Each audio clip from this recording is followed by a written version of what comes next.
It has been a long trip, and I'm recording this because I don't know.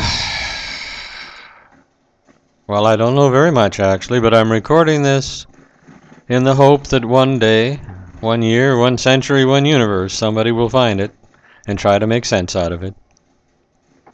I've just spent a moment or decades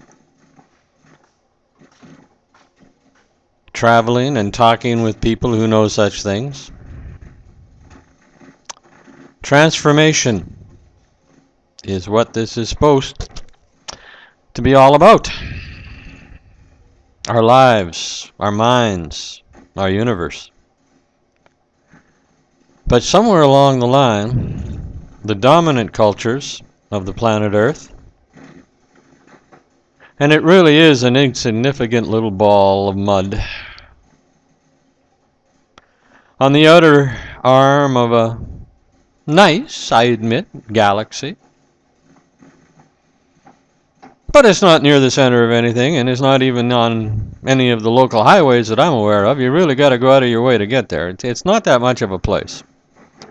But aside from that, they do deserve more than they've got. The problem, you see, is that they think what they see is what they've got. And that's just not quite the way it works in the universe. Transformation is what it's about. The Philosopher's Stone, if you find it and know how to use it, everything turns into metaphysical, mystical gold. Lovely gold. Gold that will take you anywhere, anytime, to see anything. But first you've got to believe, because that's part of the stone.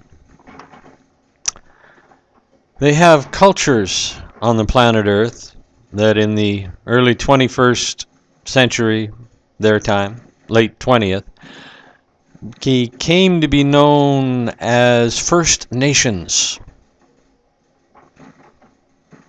Basically, they were people that the dominant white culture of the time, I believe they were European, Anglo-European,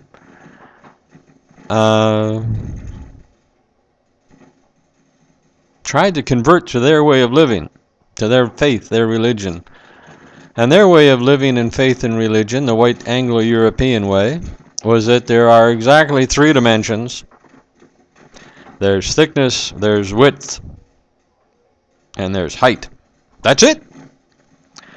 Whereas reasonably sane people understand that there's much more than that. There are the 3 that the Anglo-Europeans mentioned, and then there's time. There is traveling through the mind. There is the all-important Philosopher's Stone of transformation.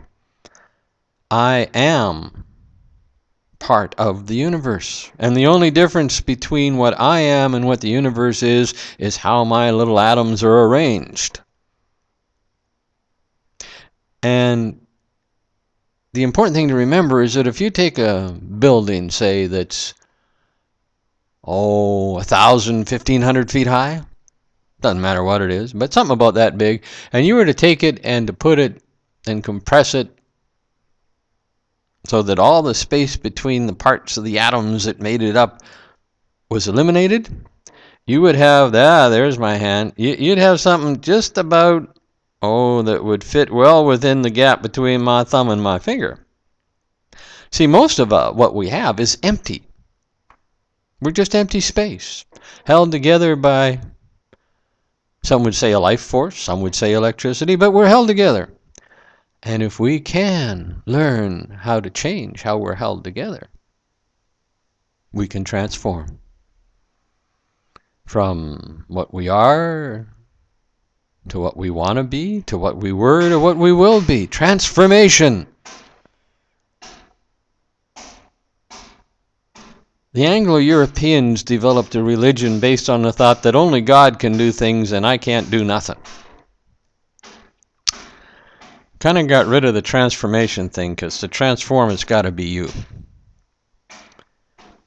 Whereas First Nations, Indigenous, Buddhist, Hindu, any number of other faiths that were dominated and almost destroyed in the late 20th, early 21st century, believed that what mattered was between your headphones, your ears.